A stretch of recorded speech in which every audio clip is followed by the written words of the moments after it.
On a eu la chance d'aller dans les régions rurales, la province de Xinjiang et la province de Qinghai.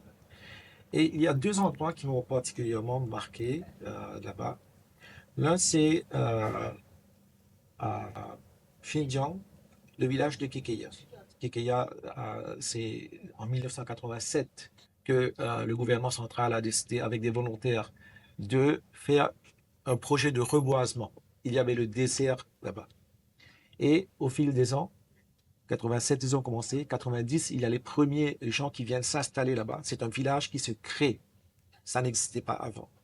Et au fil des ans, ils ont développé des routes, ils ont travaillé la terre, ils ont fait des canalisations. Et aujourd'hui, la région est connue pour la pomme d'Axou.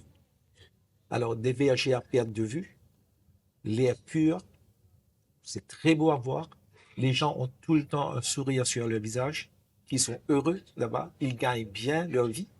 Ils se sont formés dans plusieurs coopératives. Et ce qui fait que c'est un village qui n'existait pas. Nous, on connaît l'histoire des villages qui disparaissent avec les gens qui quittent les villages pour aller travailler dans les villes ou pour diverses raisons dans les autres pays. Mais là-bas, c'était l'inverse. Les gens se sont convergés vers un endroit qui était désert et ils ont fait un village.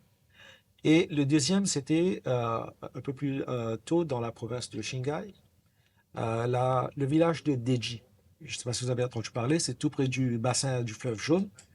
Et c'est un village qui a été créé pour faire le repeuplement. C'est-à-dire, on a pris les gens qui étaient isolés dans les montagnes, on les a amenés, on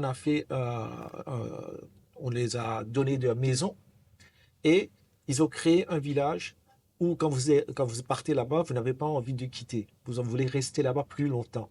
Les gens sont sympas, la nourriture, on a été accueillis par des danses traditionnelles et c'est vraiment très beau à voir.